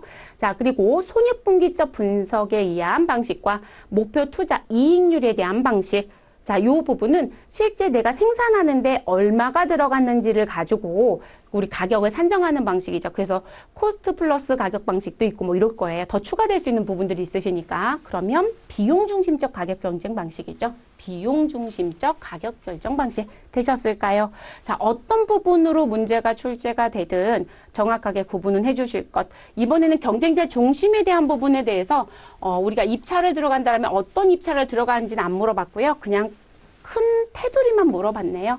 그래서 답은 1번으로 체크해 주시면 되겠습니다. 자, 23번 문제입니다. 자, 보기에 주어진 원가 구성 정보를 바탕으로 산출한 직접 원가인 A, 그리고 제조 원가인 B, 판매 원가인 C로 옳은 것은? 이라고 묻습니다. 자, 그러면 여러분 요거 계산하시는 부분인데요. 원가 구성 정보 봤더니요. 직접 경비 10만원, 직접 재료비 20만원, 직접 농업비 30만원, 제조 간접비 100만원, 판매자 이익 100만원이 있고요. 판매 및 일반 관리비 40만원이 있습니다. 그리고 이번에는 직접 원가가 A고요. 제조 원가가 B, 판매 원가가 C입니다. 그래서 A, B, C에 들어가는 걸 정리해달라. 자, 이번 주관식 문제가 아니네요. 저희가 2022년도 1회 기출에서는 이걸 주관식으로 또 냈었거든요. 그럼 계산하시면, 자, 일단 직접 원가는 우리 직접 재료비, 직접 농업비, 직접 경비의 합이죠. 그러면 직접 경비, 우리 직접 재료비 20만원에 직접 농업비 30만원, 직접 경비 10만원. 그러면 얼마가 되시나요? 60만원이 됩니다. 그래서 60만 원이 직접 원가가 될 거고요. 자, 그리고 제조 원가는 직접 원가 60만 원에, 제조 간접비 100만 원을 더해 주시면 되죠. 그러면 160만 원이 뭐가 되신다? 제조 원가 B가 됩니다.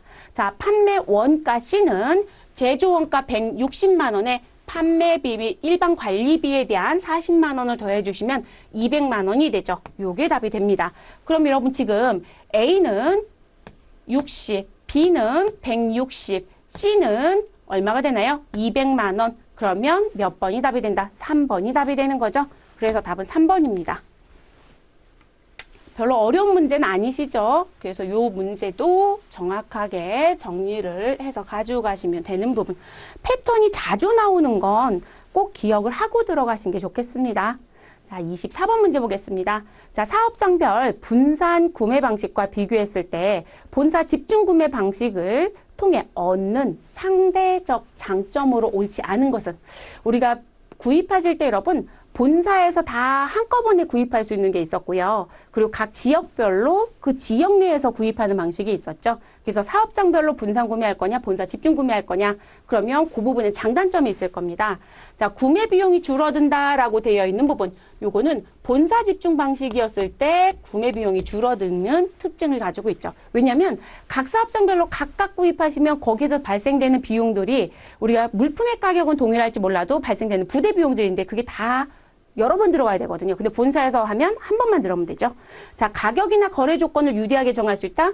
우리가 분산 구매를 하게 되면, 사업장별 분산 구매를 하면 수량이 소량이지만 본사에서 우리 사업장별로 있었던 필요 수량을 모두 다 한꺼번에 뭉쳐서 다 더해서 가면 수량이 더 늘어나죠. 그러니까 가격이나 거래 조건 더 유리하게 가져갈 수 있습니다. 그래서 이 부분도 본사 집중 구매 방식의 장점이 됩니다. 자, 지역 구매가 많아짐에 따라 수송비가 절감된다. 자, 그럼 여러분 3번은 맞죠. 왜냐하면 그 지역에서 소비하는 부분을 그 지역에서 구입할 수 있다라면 실질적으로 물류비가 줄어드는 게 맞습니다.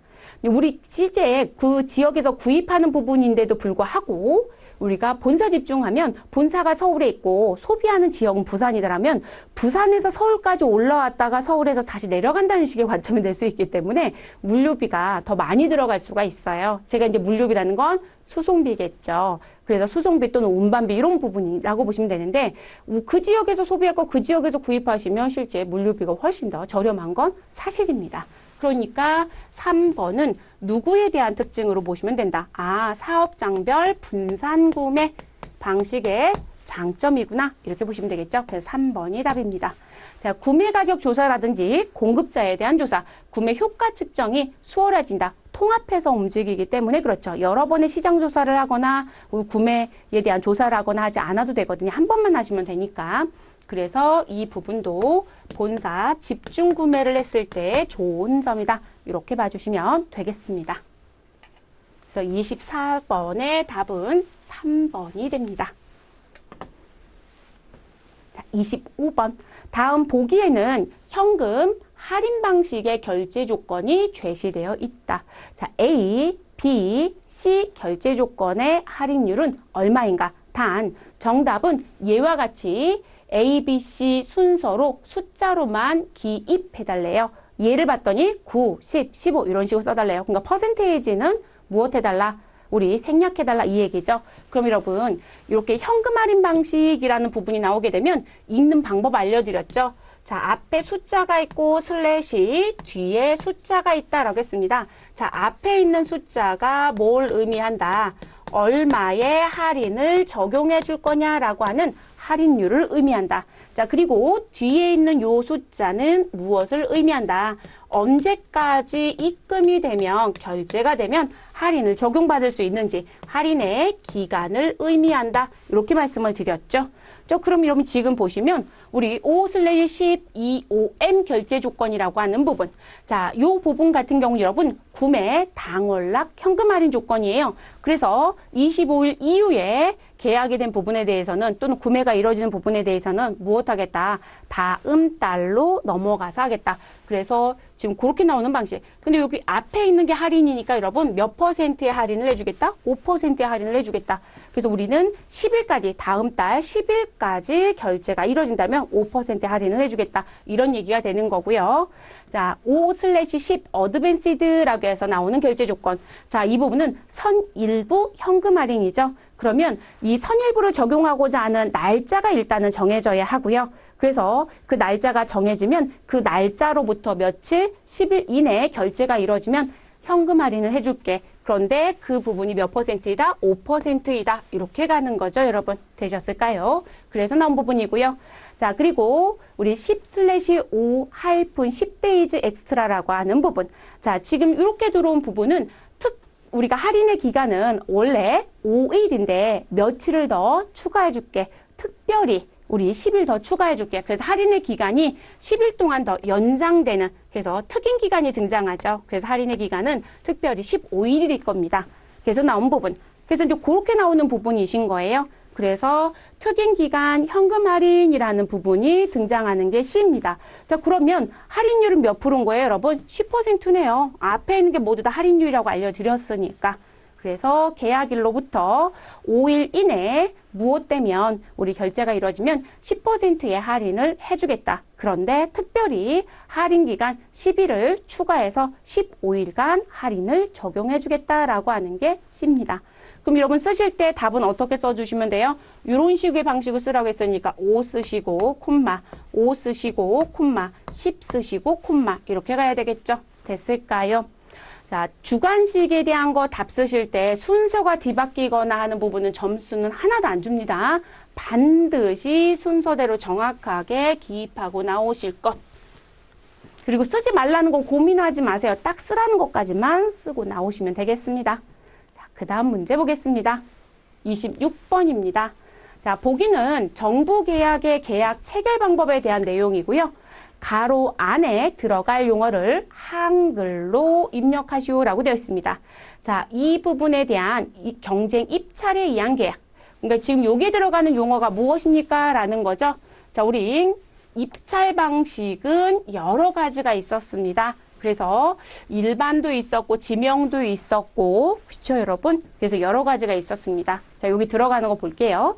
자, 계약의 성질 또는 목적에 비추어 특수한 설비, 기술, 자재, 물품 또는 실적이 있는 자가 아니면 계약 목적을 달성하기 곤란한 경우에 특정 다수인을 지명하여 지명된 자들로 하여금 경쟁을 시켜 계약 대상자를, 우리 계약 상대자를 결정하는 방식. 자, 너무 힌트를 다 줬네요, 여러분. 특정 다수인을 지명하여 지명된 자들로 하여금 우리 무엇하겠다? 경쟁을 시킬 거고 그들과 계약하겠다. 이렇게 나오는 부분. 근데 여러분 이게 지금 보시면 알겠지만 뭐라고 되어 있어요? 실적이 있는 자가 아니면 문제가 생긴다. 그래서 제가 이거 본 수업할 때 가끔 이렇게도 얘기해 드리거든요. 우리하고 관계가 있는 사람일 수도 있다. 이렇게 표현을 해드려요. 그래서 본인들이 이 입찰을 받을 때 이런 부분들의 경험이 있거나 또는 우리하고 벌써 거래를 하고 있어서 우리가 몇 % 안에 들어와져 있는 또는 이런 거래를 했었던 사람들만 들어와라. 또는 뭐 재무제표 상태에 이런 부분에 문제가 없는 사람들만 들어와라. 이렇게 정해버리거든요. 그러니까 그 부분에 대한 문제가 없는 사람들을 벌써 선별 작업을 1차적으로 하는 거예요. 그래서 그들한테 들어오세요라고 얘기를 하는 거예요. 그래서 그들이 들어오면 우린 그들하고 우리한테 더 유리한 사람 선정해서 계약을 하겠다는 거죠. 그래서 이런 방식을 뭐라고 얘기한다? 지명경쟁 입찰에 의한 계약이다. 이렇게 보시면 되겠죠. 지명경쟁 방식이에요, 여러분. 지명경쟁 방식. 근데 아직까지 출제를 했던 출제위원들은 이런 식으로 잘 안 내고요. 뭐로 냈었을까요? 그냥 교재에 수록되어 있는, 그리고 또 지명자가 들어가면 답이 보이니까 지명자를 어떻게든 빼고 그 지명자 붙어있기 전에 있는 용어로만 계속 내려고 노력을 했었거든요. 근데 이번에는 아예 지명자까지 다 보여줬네요. 네, 그래서 지명이라고 쓰고 나오시면 되는 문제였습니다. 그래서 26번의 답은 지명. 자, 27번입니다. 27번부터는 이제 무역관리죠, 여러분. 자, 보기의 내용이 설명하고 있는 관세법상 용어의 정의는 이라고 묻습니다. 자, 관세법에 따른 절차를 이용하여 물품을 수출 또는 수입 또는 반송하는 거. 여러분 관세법에 따라서 수출입을 하는 거. 근데 여러분 수출하거나 수입한 부분에 대해서 우리가 반송이 있을 수도 있거든요. 자, 이런 걸 뭐라고 얘기하느냐라고 얘기해요. 통관이죠. 통관. 이런 걸 통관한다라고 얘기합니다. 그래서 우리 수출하는 물품에 대해서 통관하면 수출 통관이라고 하고요. 우리 들어오는 물품에 대해서 통관하는 건 수입 통관한다. 이렇게 표현을 하죠. 네. 그래서 나오는 부분. 그래서 통관이 답이 됩니다. 뭐 포장이라고 하는 건 말 그대로 회사에서 박스에 포장을 하든 마대 포장을 하든 어디에 하든 포장은 뭔지 아시겠죠, 여러분? 그래서 포장 부분이 있고 탁송품이라는 건 누군가한테 위탁해서 가는 물품들은 탁송품이라고 하고요. 외국 물품은 말 그대로 우리나라 물품이 아니라는 거죠. 내국 물품이 아닌 걸 외국 물품이다. 이렇게 보는 부분입니다. 수입할 때 외국 물품이 들어올 수 있죠. 수입은 내국 물품이 아니라 외국 물품을 수입한다고 합니다. 28번 문제. 자, 송금 방식의 유형을 결제 시기로 구분할 때 선적 이후에 결제하는 사후 송금 방식으로 옳지 않은 것. 자, 분명히 선적 이후에 결제하는 사후 송금 방식이라고 명확하게 되어 있죠. 우리가 송금 방식 얘기가 나오면 사전 송금 방식이 있고 그리고 선적 이후에 송금을 받는 사후 송금 방식이 있습니다. 네, 그리고 이제 저희가 이 결제 방식에 대한 부분을 구분해서 쓰실 땐 이 사전 송금 방식인데요. 결제가 100%가 들어오는 경우도 있고요. 일부만 먼저 들어올 수도 있어요. 그래서 계약금을 먼저 받고 중도금을 받고 나머지 잔금을 치를 수도 있거든요. 근데 그것도 사전의 성격은 가지고 있겠죠. 그래서 전부 다를 물어보는 건지 일부라도 사전의 성격이 있는 거를 묻는 건지 그런 것도 출제가 될 수 있기 때문에 공부하실 때 그것도 알아두셔야 되고 지금 문제는 그렇게까지 안 봐도 되죠. 그냥 사후와 사전만 무엇 하시면 돼요? 구분. 자, 그럼 지금 옳지 않은 것을 물어봤습니다. 자, 연불. 자, 연불이라고 해서 들어오는 부분은 연 단위로 대금을 나누어 받겠다는 거예요. 그래서 일반적으로 연불은 우리가 선적은 끝났습니다. 대금을 나누어서 받는데 연 단위로 나눠 받으면 연불입니다. 한 달씩 나눠 받으면 대부분 할부라는 표현을 쓰는 거고요. 자, 주문불이라고 해서 나오는 부분. 여러분, 주문불은요, 우리 곧바로 돈을 받는 방식입니다. 그래서 이 주문불의 방식은 우리 돈이 모두 다 들어와야만 선적을 합니다. 그래서 연불은 사후 송금 방식이라고 본다라면 주문불은 사전 송금 방식에 들어가는 부분이고 100% 대금을 다 받아야만 선적이 됩니다. 자, 현물상환불. 여러분, 현물상환불은요, 또는 서류상환불은요, 일단 선적은 다 이루어지는 거예요. 그리고 나서 대금 뒤에 받아요. 이 현물상환불, 서류상환불이란 부분에 이제 영문의 용어를 보면 우리가 캐시가 따라다니는데 우리 COT 또는 CAT 이렇게 되어 있는데 현물상환불이라고 하는 COT라고 하는 부분은 말 그대로 물건을 수입하는 국가 현지에서 눈으로 확인하고 무엇하겠다 문제가 없다라면 바로 대금 결제해 줄게 이런 방식인 거예요. 그리고 서류상환불이라고 하는 부분은 현재 수출국에서 수입국하고 관련된 일을 하는 사람이 우리 물건을 선적하기 전에 미리 내용을 확인하는 거예요. 그래서 확인하고 지금 물건이 나간 다음 서류를 넘겨주면서 무슨 물건이 나가야 선적 서류가 나오니까요. 서류 넘겨주면서 대금 받는 방식이거든요. 그래서 그 부분은 CAT라고 얘기하죠. 근데 이 두 가지 모두 다 무슨 부분이다? 모두 다 선적 이후에 대금이 이루어진다는 거죠. 그래서 사후 송금 방식에 들어가게 됩니다. 그래서 답은 2번이 됩니다. 그리고 우리 주문분 말고요. 제가 왜 일부만 받고 나갈 수도 있다라고 했었죠. 네, 그래서 일부 선불이나 누진불이라는 제도도 있습니다. 그래서 일부 선불 또는 누진불. 그리고 사후 송금 방식에는요.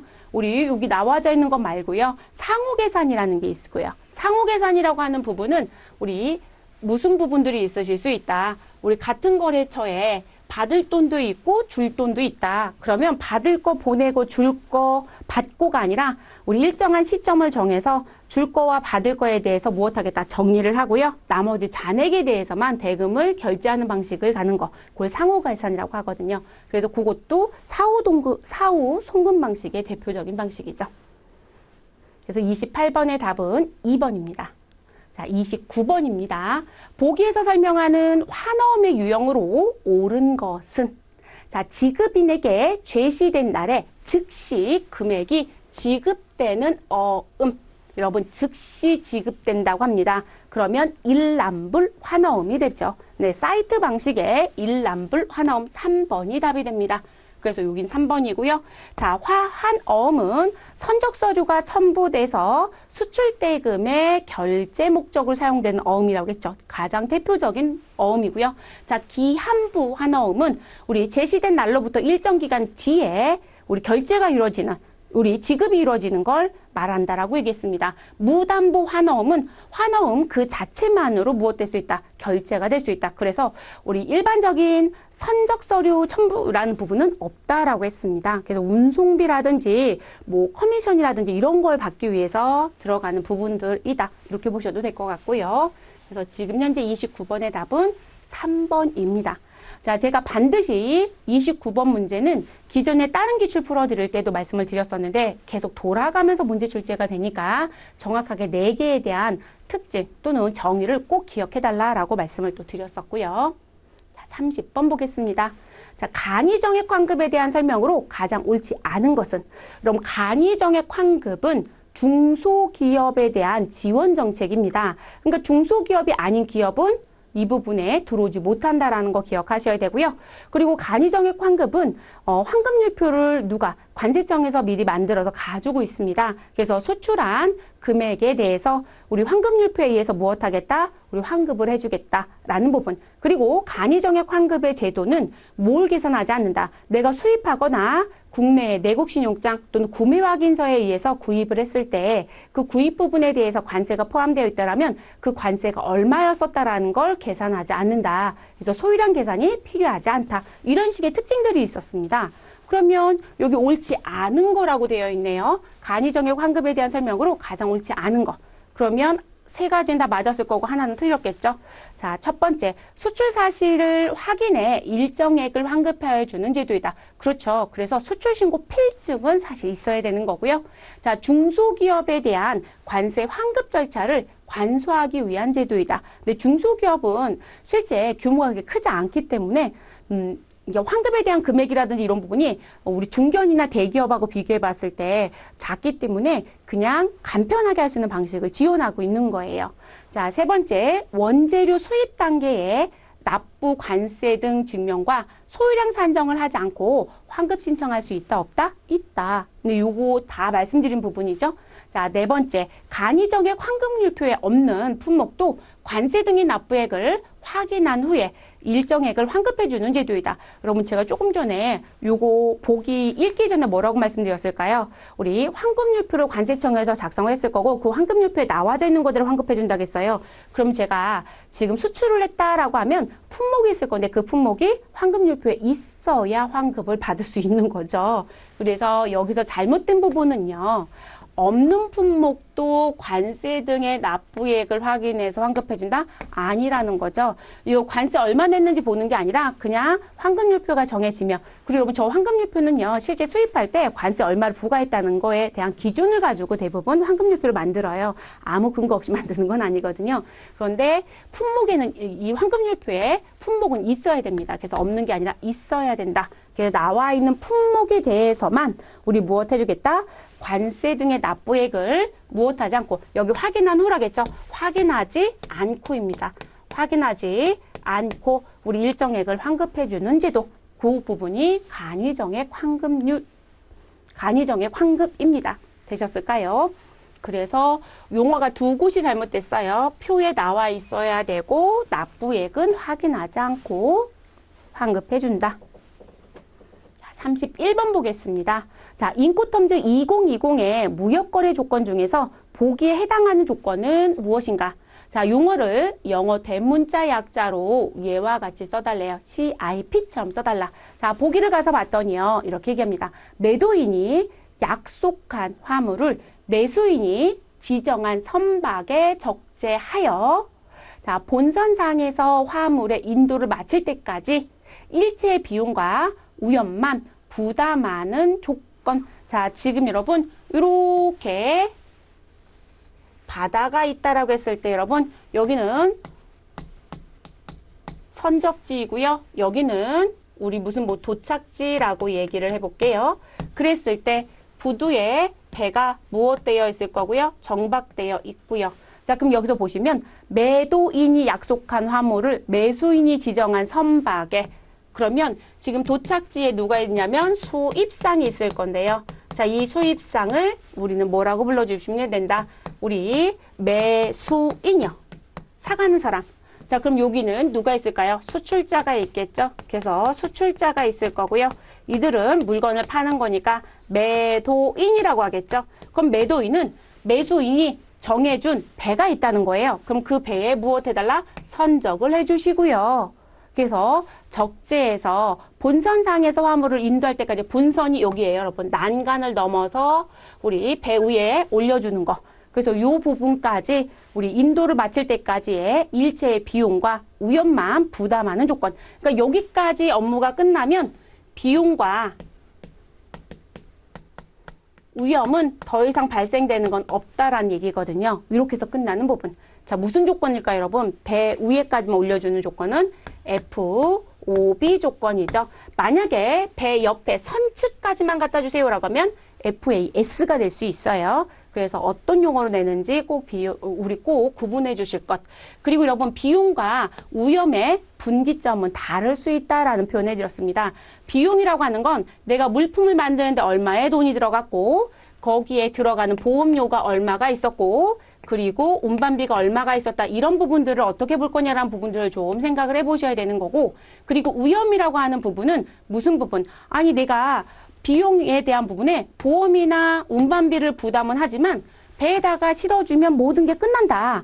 그래서 실질적으로 배가 난파가 되면 보험금 청구를 내가 하는 게 아니라 내가 보험을 가입했다 하더라도 보험금 청구를 누가? 수입상인 매수인이 하더라. 그건 위험의 분기점이 그 전에 끝났기 때문에 그런 거거든요. 그래서 비용과 위험의 분기점은 또 다를 수도 있습니다. 그런데 FOB는 비용과 위험의 분기점이 동일하죠. 네, 동일합니다. 그래서 답은 FOB 대문자로 써주시면 되겠습니다.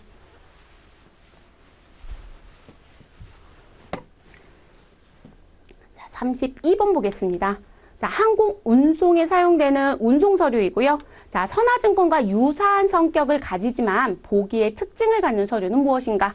자, 여러분, 선화증권과 유사하긴 한데요. 어디에 실었을 때? 항공운송이요. 비행기에 실었을 때 나오는 서류랍니다.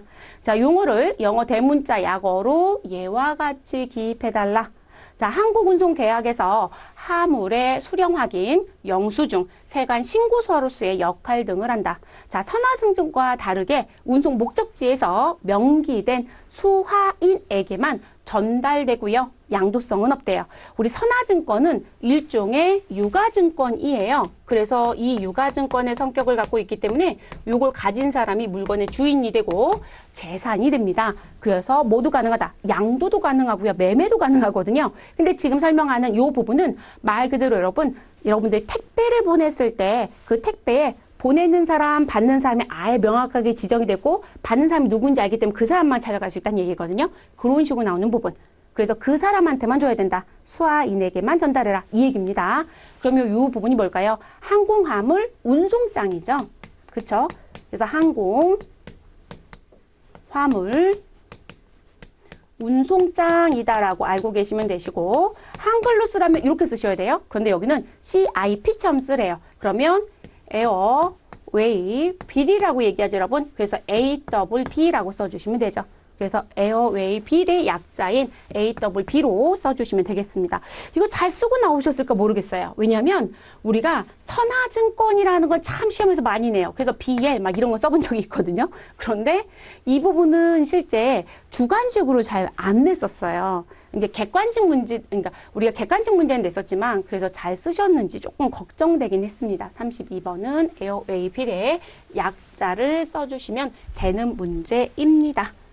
자, 이렇게 해서 우리 2022년도 2회 기출문제까지 이론 마무리가 됐습니다, 여러분.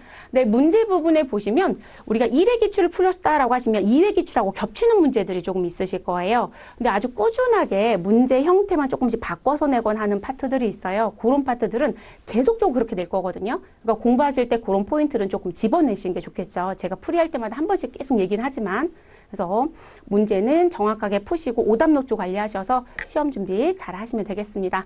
저는 또 다른 기출문제로 찾아뵙도록 하겠습니다. 수고하셨습니다.